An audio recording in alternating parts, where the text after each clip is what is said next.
Hello les amis, c'est H, comment ça va aujourd'hui? On se retrouve pour une vidéo complètement différente de ce que je fais d'habitude.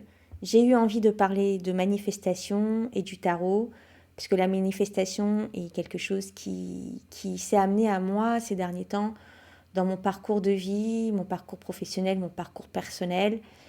Et j'ai trouvé des synchronicités avec le tarot de Marseille, avec le parcours du fou. Et je voulais en parler aujourd'hui. C'est hyper intéressant.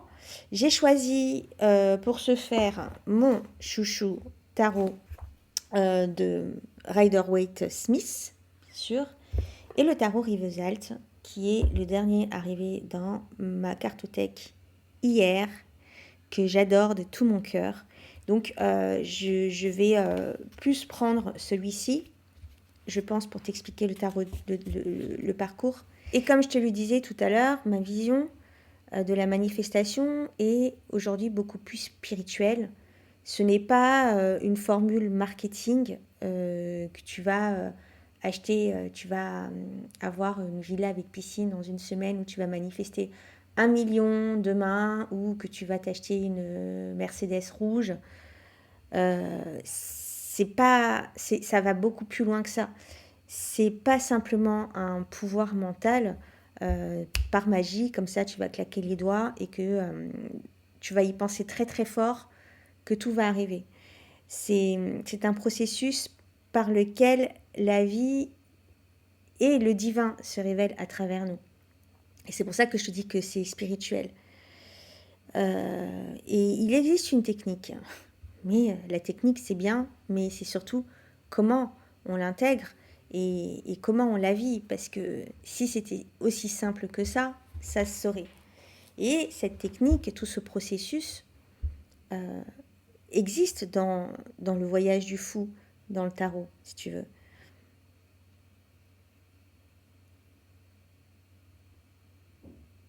Mais d'abord, je voudrais t'expliquer ce principe du divin. Les amis, c'est ma vision à moi de la manifestation. Je vous partage, moi, par rapport à mon vécu, par rapport à ce que j'apprends et par rapport à comment je le vis tous les jours. Donc, prenez ce qui vous parle et le reste, enfin, on est tous uniques. Donc, prenez le tarot et voyez-le comme vous le souhaitez. Hein. Là, c'est juste ma vision.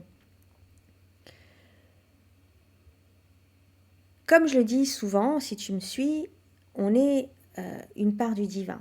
On est le divin. Il existe le divin, Dieu, je ne sais pas comme tu l'appelles. Moi, je ne le vois pas comme un vieil homme dans les nuages. Moi, j'imagine le divin comme une force surnaturelle qui crée des univers, qui crée des éons, qui crée, voilà, et à dimension infinie. Et nous sommes une part de ce divin. Nous sommes une émanation. D'où le tarot que j'ai créé. Bon, j'en parlerai plus tard, c'est pas le sujet de la vidéo. Et donc, on a cette part de divin en nous. Donc, nous sommes divins. Donc, nous sommes divins, ça coule de source, pardon.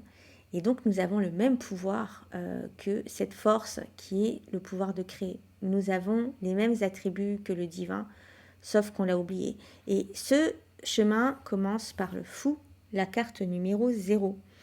Et donc, étant donné que nous pouvons créer notre réalité. Tu vois, et le divin à l'intérieur de nous guide. Il nous guide. Alors, la manifestation, pour moi, c'est juste créer. On désire une chose, mais notre désir est guidé et soufflé par le divin qui s'exprime à travers nous. Le divin veut toujours du bien pour nous. Il ne veut pas du mal. Alors, c'est vrai que des fois, on traverse des périodes compliquées. Mais ce sont des leçons pour apprendre à grandir. Comme je disais, si c'était aussi simple, voilà, ça serait. Le chemin de la réalisation personnelle, qui est la carte du monde, la fin de ce chemin initiatique, est semé d'embûches. Il est semé de leçons, de compréhension.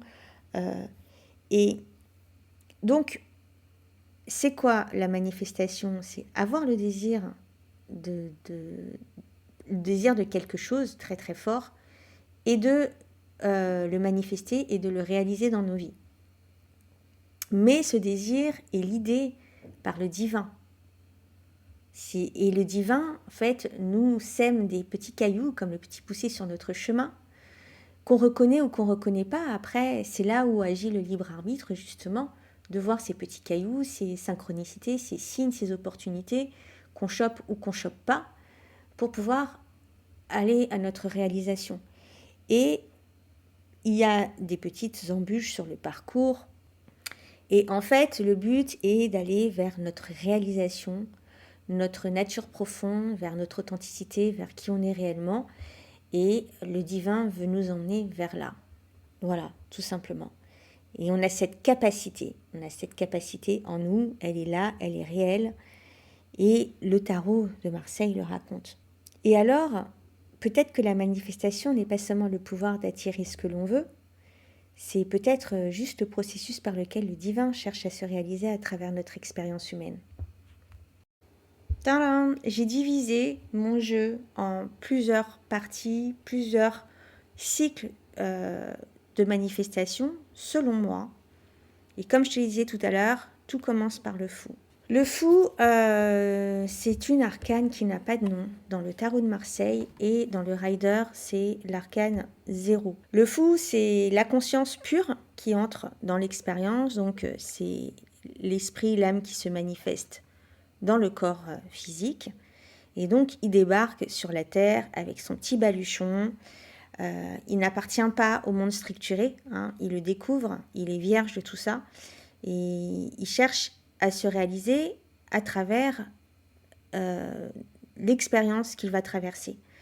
Voilà, il répond à un appel, le fou, hein, quand le fou tombe dans ton jeu, c'est vraiment que tu as un appel profond qui te pousse à tout quitter et à tout recommencer à zéro, sans peur, voilà, avec une âme d'enfant qui n'est pas stoppée par ses limites, ses peurs, etc. Et le fou, c'est ça en fait, c'est cette conscience pure qui rentre dans l'expérience et qui a en lui toutes les possibilités.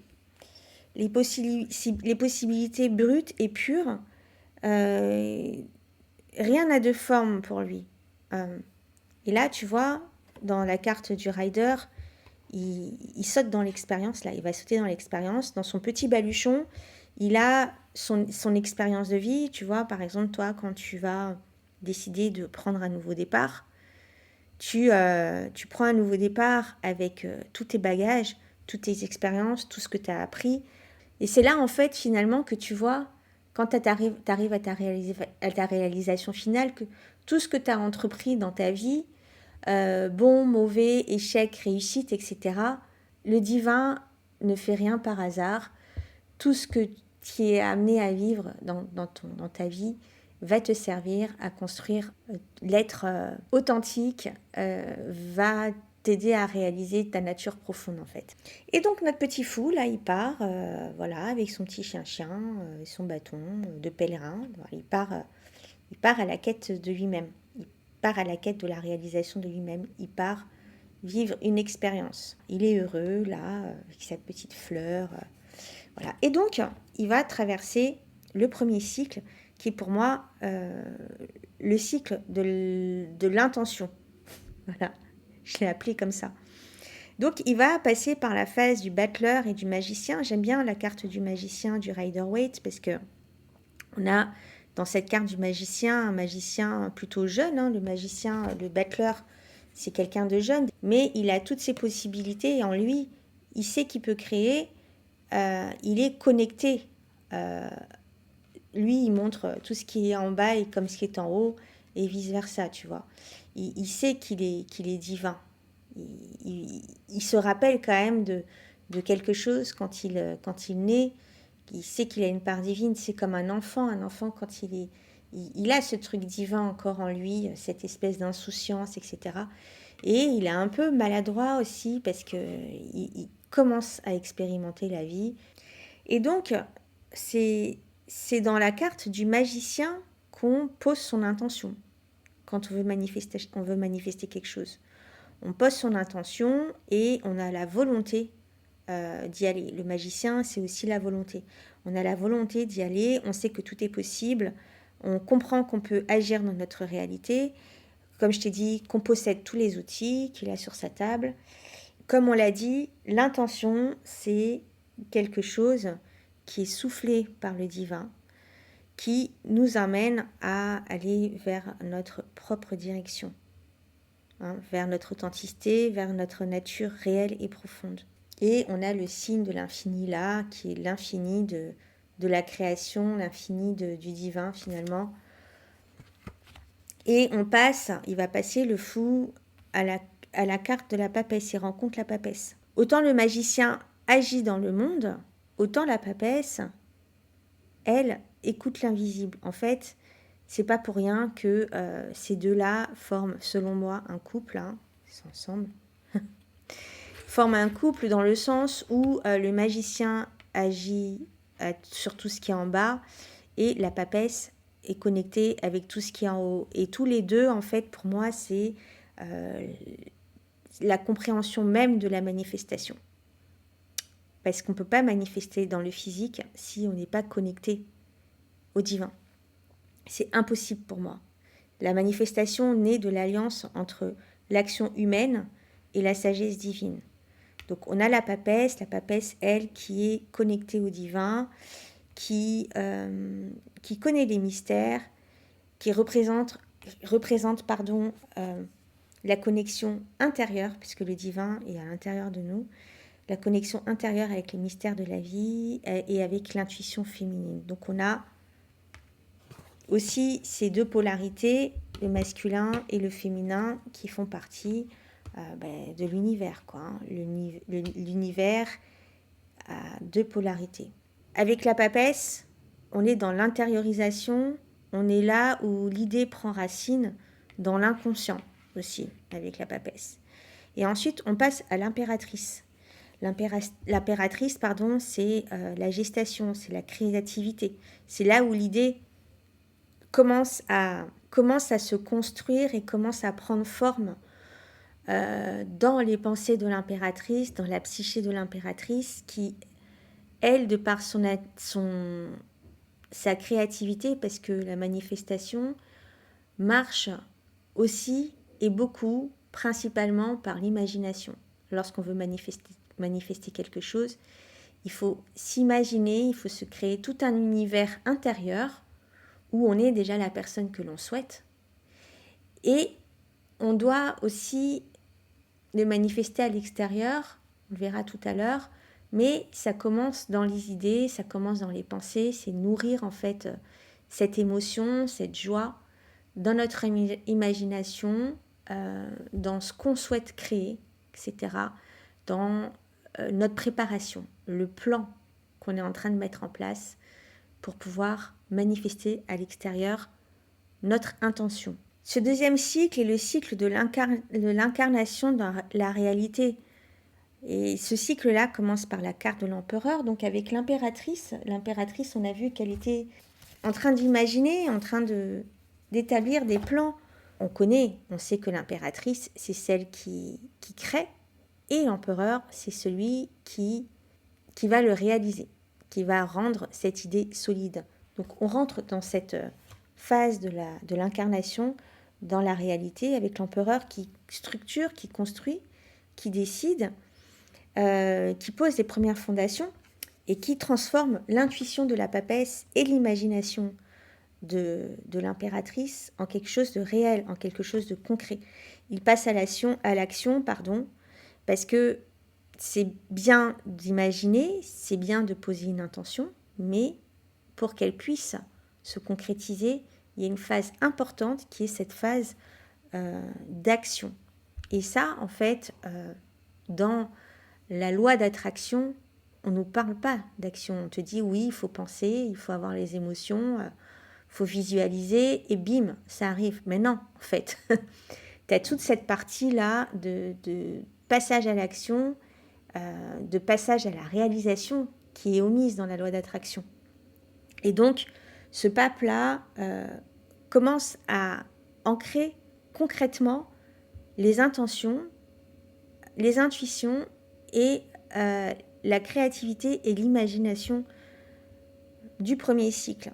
Aussi, j'y pense, l'empereur, c'est celui qui a la vision, hein, c'est celui qui a de la discipline, parce que pour manifester quelque chose, il faut être discipliné, il faut changer nos habitudes, il faut changer nos pensées, et il faut être rigide, ordonné, structuré, comme le pape. Et le pape, avec le pape, on a cette discipline, on commence à structurer les choses dans nos vies, on a la spiritualité qui commence à naître. Et aussi, tu vois, le pape aussi a cette casquette d'enseignant. Il y a aussi se former, aller à l'école, acquérir des compétences pour pouvoir... Parce que si tu as envie de manifester, je sais pas moi, devenir professeur de mathématiques, il faut apprendre les mathématiques. Il faut passer par la case école, il faut passer par la case formation, tu vois. Il y a ce côté-là dans la carte de l'empereur. Et puis, il y a cette recherche spirituelle, chercher un sens. Tu vois, quand on fait quelque chose, il faut que notre idée, notre désir ait un sens pour nous. Si ça n'a pas de sens, en fait, il n'y a pas de vie derrière, il n'y a pas d'envie, il n'y a pas de volonté, il n'y a rien. Et la carte du pape, c'est ça. Ensuite, on arrive à la carte des amoureux. La carte des amoureux, on est cette carte-là ne nous parle pas seulement d'amour, hein, elle parle de choix. Elle parle de choix du cœur. Elle parle, et c'est là vraiment que rentre en compte le libre arbitre pour moi. Parce que c'est là qu'on choisit d'aller vers notre destin, vers suivre les petits cailloux que nous montre le divin, et les petits cailloux, ces petites synchronicités et tout. Et quand tu désires quelque chose, que tu le désires réellement, en fait, c'est ton cœur qui parle, hein. C'est plus ton mental, c'est ton cœur qui parle, c'est ton cœur qui te guide, et c'est vraiment choisir cette voie-là, la voie du cœur qui va finalement nous pousser à aller de l'avant, et la réaliser dans le monde, avec la carte du chariot. Avec la carte du chariot, le chariot, en fait, il va vers la quête de sa réalisation personnelle, vers la quête de son désir du cœur. Et il avance, il y va, il fonce, il a plein de volonté, il ne baisse pas les bras, il y va, quoi. Fier, conquérant, il va conquérir le monde.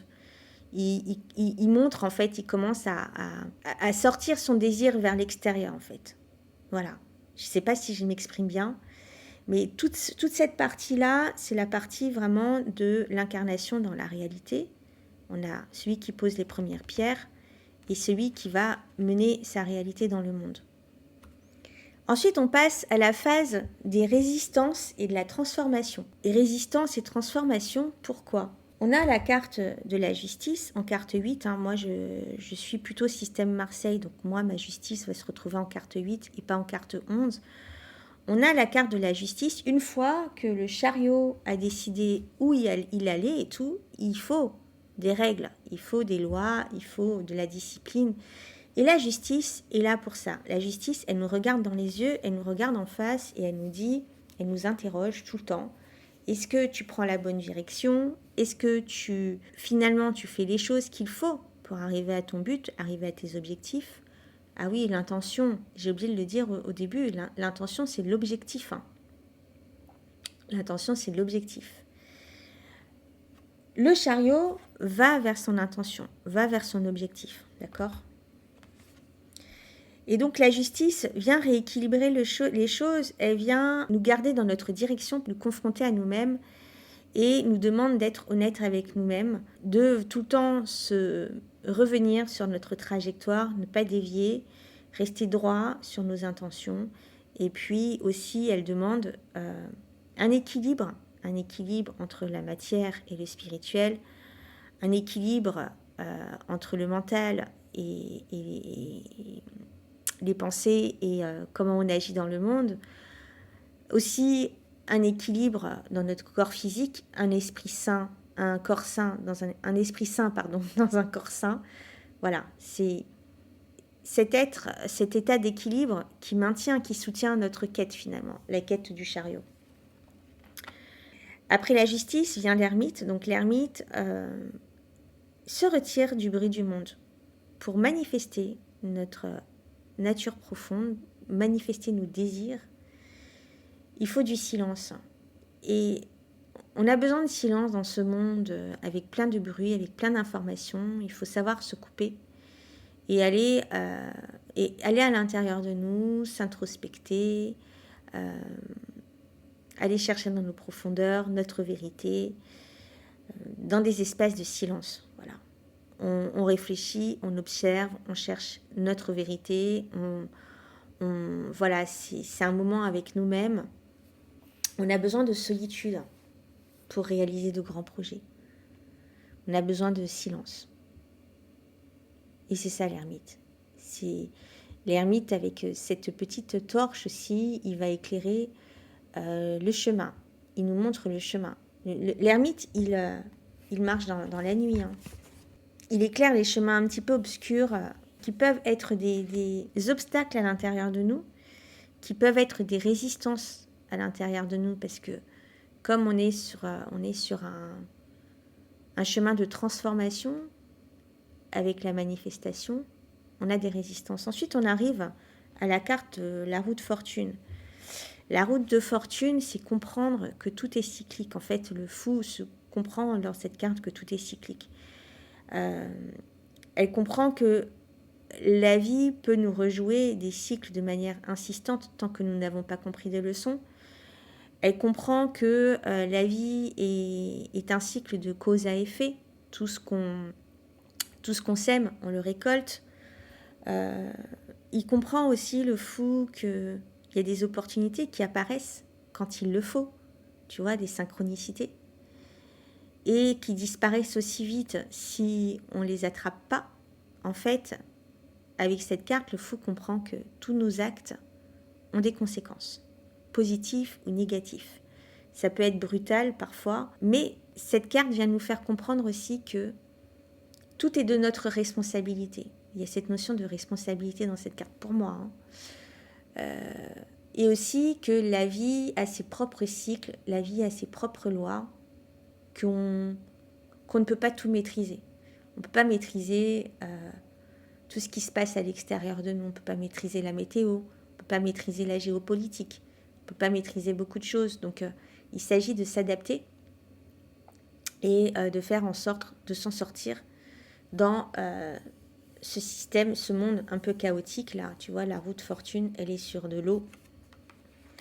Et ensuite, on arrive à la dernière carte de ce cycle, qui est la carte de la force, qui n'est pas une force brutale, hein. C'est une force qui a la capacité d'apprivoiser nos pulsions intérieures. Cette carte nous apprend le courage, parce que devenir ce que l'on est, manifester nos désirs demande du courage.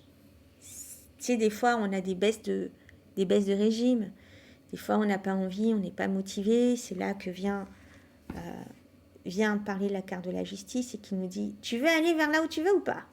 Alors, si tu veux y aller, tu t'assois sur ton bureau et tu bosses. Voilà.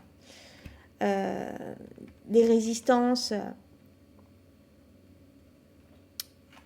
et aussi les inconforts de la vie, voilà, qu'on ne maîtrise pas.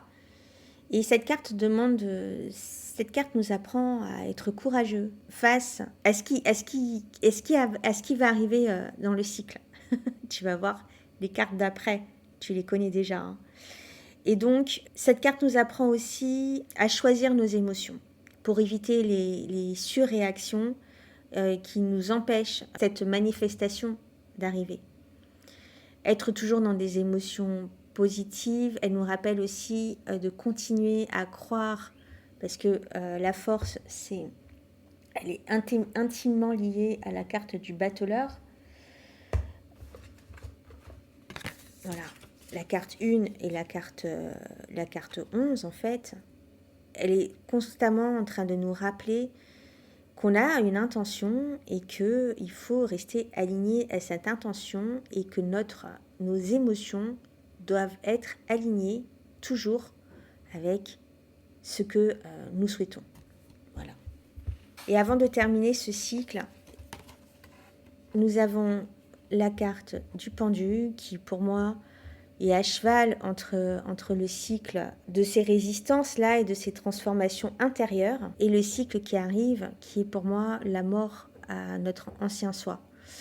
La carte du pendu, c'est ce moment où la vie vient nous suspendre, vient nous mettre un stop, tu vois, et qui nous pend la tête en bas et qui nous force à regarder la vie avec des nouvelles lunettes et avec des nouvelles perspectives, qui nous force à ralentir, à lâcher ses résistances. La carte du pendu, c'est la carte de la transformation profonde. C'est la carte du changement de perspective. C'est pour moi là vraiment où se passe une prise de conscience terrible qui va nous pousser à justement balayer un petit peu ce qu'on était, ce qu'on veut, parce qu'on comprend avec cette carte du pendu que si on reste dans notre ancien soi, si on continue à penser comme notre ancien soi, en fait, nos désirs ne se réaliseront pas parce que les désirs, en fait, font partie du nouveau soi qu'on souhaite construire. Et c'est là qu'on comprend, avec la carte du pendu, qu'il faut un shift d'identité pour pouvoir réaliser nos désirs. Donc, c'est le moment de grande compréhension, c'est le moment de bascule pour moi, la carte du pendu. Et donc, on en arrive au cycle, la mort de l'ancien soi, dont je te parlais. Donc, on a le pendu qui est ce changement de perspective, et on arrive à la carte de la mort. Donc, la carte de la mort, c'est l'arcane 13, c'est l'arcane sans nom. Alors, elle n'a pas de nom sur le tarot de Marseille. Mais la mort, contrairement à ce que veut dire cette carte, ce n'est pas la mort réelle. Elle ne parle pas de mort tragique, de fin tragique. C'est une mort symbolique. C'est le moment où on se sépare de tout. En fait, on coupe la tête à tous nos anciens schémas, à ce que l'on était. Et c'est là vraiment qu'on shift d'identité. On change d'identité pour manifester. Je l'expliquais avec la carte du pendu. Et donc, c'est là qu'on coupe la tête à notre ancienne identité, on coupe avec ce qu'on était, on coupe avec notre passé. Le passé n'est plus, le passé n'existe plus, il nous a façonnés jusqu'ici, mais pour pouvoir réaliser nos désirs, il faut qu'on puisse incarner un nouveau soi qui n'est pas notre ancien soi. Si on continue à penser, à réfléchir, à se comporter comme notre ancien soi, on n'y arrivera pas. Donc la mort est là pour vraiment couper cet ancien. Et tu vois que la terre est noire, c'est le nigredo dans l'alchimie. C'est on laisse pourrir là, et puis pour que des racines nouvelles puissent s'implanter dans le sol et que de nouvelles pousses puissent renaître en fait. Donc voilà, c'est ces situations-là où on décide de désintégrer, de dézinguer notre ancien soi pour devenir un nouveau soi. Et là, avec la carte de tempérance, on a, après la transmutation, on a cette réunification de notre soi en fait. Un nouvel équilibre, une nouvelle harmonie, tout devient fluide, tout devient soudainement aligné, tu vois. Parce que si on casse notre ancien soi, c'est qu'on n'est plus aligné. Et avec la carte de tempérance, tout devient aligné, tout glisse, tout est équilibré, on ressent notre nouvelle identité et on s'adapte à elle. Mais tout n'est pas terminé parce que si tout était aussi facile et qu'on s'arrêterait à la carte de la tempérance, ce serait trop simple. On commence à incarner notre nouvelle identité, mais on a encore des choses à aller travailler. Le travail sur soi n'est jamais terminé. Et là, on tombe dans la carte du diable. La carte du diable vient nous ramener à notre ancien. Hein. Il reste encore des attachements à couper. Comme la carte de la justice, tu vois, la justice, le diable nous regarde droit dans les yeux et il nous interroge. Pour moi, quand une carte nous regarde droit dans les yeux, elle nous interroge. Quels sont les attachements encore que tu ne veux pas couper et tu y restes intentionnellement parce que être dans ton ancien toi, ça te conforte. Ça te confronte pas en fait. Hein. Tu es dans un espèce de confort. Alors si tu veux le confort, tu peux y retourner. Hein. Mais tu ne réaliseras pas tes désirs. C'est ce qu'il est en train de te dire, ce diable. Donc Et le diable aussi, c'est aussi à l'extérieur de soi, tout le système sociétal, notre éducation, nos croyances et tout qui nous pousse à ne pas... la société veut nous garder hein, dans son giron. Parce que se réaliser, c'est aussi aller vers notre liberté, manifester des choses, aller vers notre vrai soi, c'est aussi s'émanciper du système. Et le système, c'est le diable. Le système ne veut pas que tu t'émancipes. Ça ne l'intéresse pas, lui. Lui, il veut que tu restes esclave. Donc, mais tout ça, ce sont des attachements factices, en fait. Hein. Tu peux partir. Et le diable t'interroge. Et tu peux te barrer. Tu sais, il porte aussi un bâton de feu. C'est celui qui éclaire ses attachements. Donc, je ferai une vidéo sur les symboles et tout. Un autre moment, ce serait intéressant de parler des symboles dans les arcanes du tarot. Mais on va rester sur notre ligne de manifestation. L'avant-dernier cycle, qui est le cycle de la naissance de notre nouvelle réalité. Et au début là, tu vois, on a des astres, hein, mais avant de rentrer dans ce cycle des astres, on a la tour, on a... Elle est où ma carte du diable? On a reconnu nos attachements, et si on décide d'aller au-delà, eh ben, il faut vraiment casser nos structures, nos croyances. En fait, la carte de la maison Dieu vient tout secouer dans notre monde.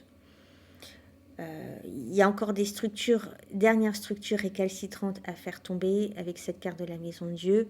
On a la situation qui s'effondre, on a nos dernières croyances qui doivent disparaître pour laisser place à de nouvelles croyances, de nouveaux concepts avec ces cycles qui sont les astres en fait, la lune, le soleil et l'étoile. Voilà, donc en fait, on a le divin, là, qui vient nous secouer le cocotier, qui vient faire tomber les noix de coco, et nous qui nous cassons la gueule. Mais cette carte, ça dépend aussi. Alors, la carte dans le Rider, elle est catastrophique. Hein. La carte de la tour, j'aime pas trop. Je me reconnais pas dans cette carte de la tour. Je me reconnais plus dans cette carte de maison Dieu, de la maison Dieu, parce que selon comment on perçoit cette catastrophe, entre guillemets, on voit le positif. Donc là, il y a une notion de fête. Tu vois, les personnages, ils tombent, on dirait qu'ils dansent, qu'ils font du breakdance. Il y a les boules qui tombent. Il y a une notion de fête aussi. Hein. Il y a une notion de bouteille de champagne qui pète avec les petites bulles. Moi, je préfère voir la carte de la tour comme ça, parce que moi, je ne suis pas une défaitiste. Je suis quelqu'un de positif. Donc, on casse les dernières structures avec la carte de la tour. Les vieilles structures, notre vieux soi, ça y est, on le pète, toutes les briques tombent, ça y est, c'est terminé, on passe à autre chose, la transformation définitive se fait, ça y est, pour de bon. Et là, on rentre dans un nouveau cycle, le cycle des astres qui commence avec la carte de l'étoile, où après le noir, la tour, tout devient plus clair. La lumière devient plus douce. L'étoile représente l'espoir, elle représente la confiance retrouvée, elle représente surtout la foi. La carte de l'étoile, c'est ma carte préférée, elle représente la foi, l'authenticité avec sa nudité. Ici, elle a trouvé sa place, elle nourrit la terre avec ce qu'elle est. Elle est connectée aux étoiles, elle est connectée à là-haut. Elle a son intuition qui est plus forte que jamais. Elle commence à ressentir cette authenticité réelle. Tu vois, en toute humilité. Là, à genoux sur le sol, elle est connectée à la nature. Donc, il y a cette notion de nature là qui revient. Et elle comprend qu'en fait, vivre, être, finalement, c'est être connecté au ciel, être connecté aux étoiles et être connecté à la terre. Elle est intimement liée au divin et elle reconnaît que si elle en est arrivée là, c'est qu'elle a toujours eu la foi. Parce qu'à partir du moment où tu poses ton intention, c'est que tu sais que tu es divin, c'est que tu as la foi en fait. Malgré tous les obstacles, il faut garder la foi. Et l'étoile a gardé cette foi. Et c'est comme si elle remerciait. Elle remerciait pour ce qu'elle était devenue, avec une foi profonde que tout ce qu'elle souhaite se réalise. Parce que tout ce qu'elle souhaite, en fait, c'est le divin qui le souhaite.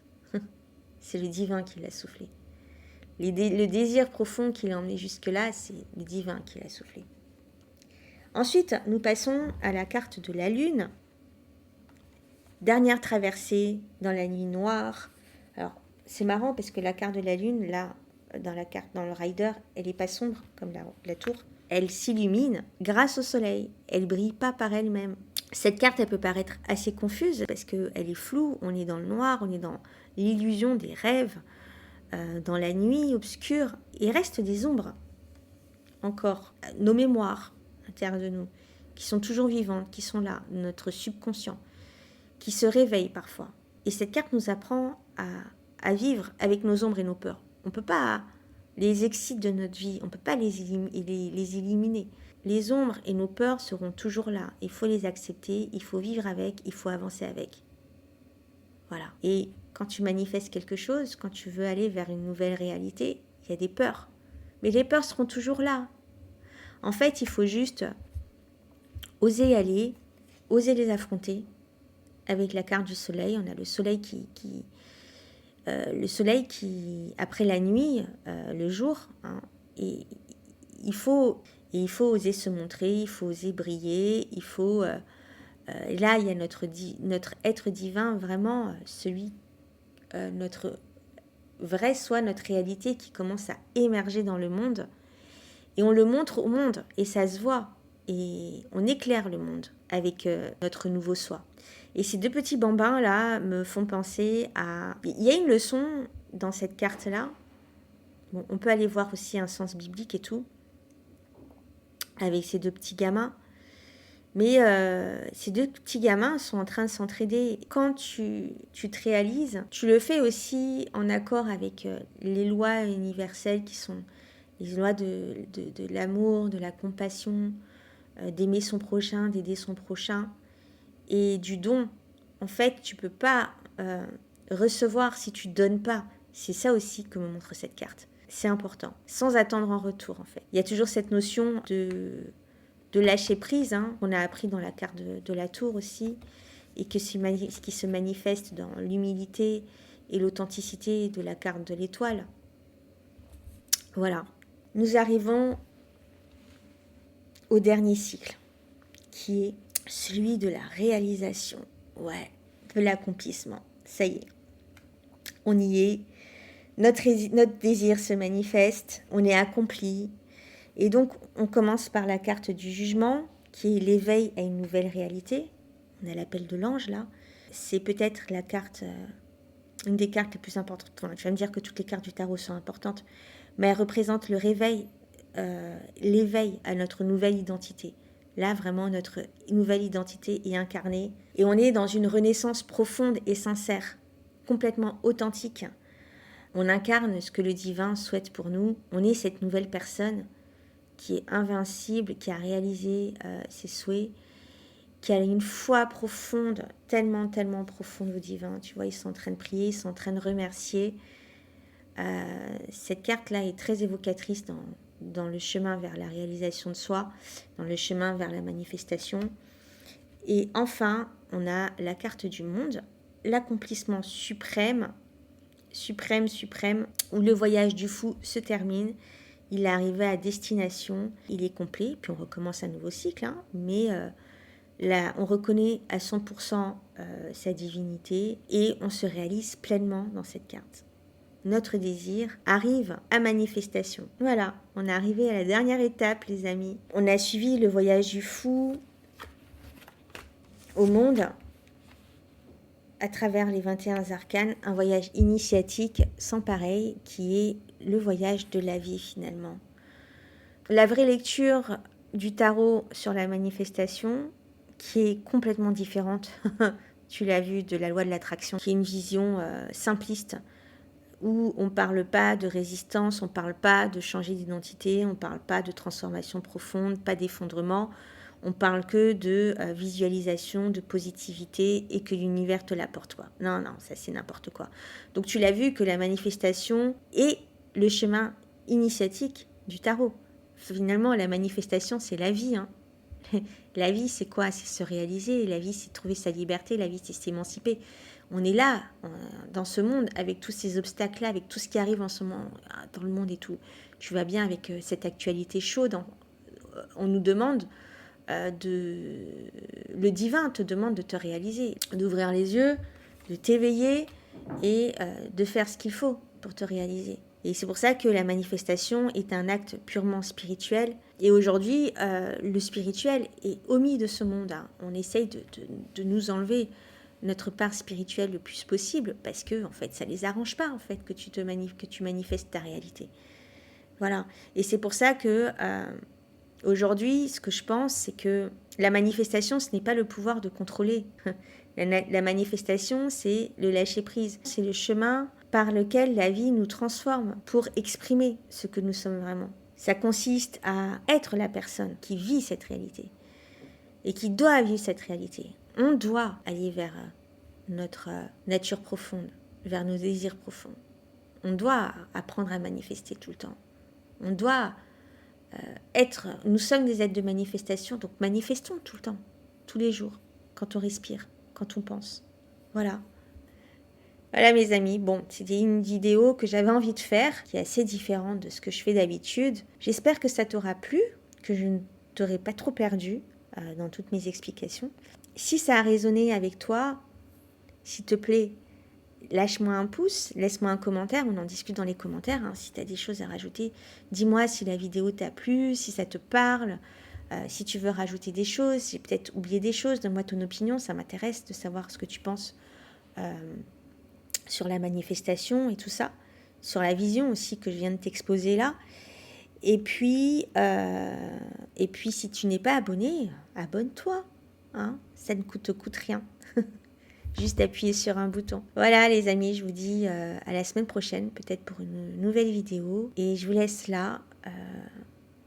Et je vous souhaite un très bon week-end ensoleillé, j'espère, chez vous.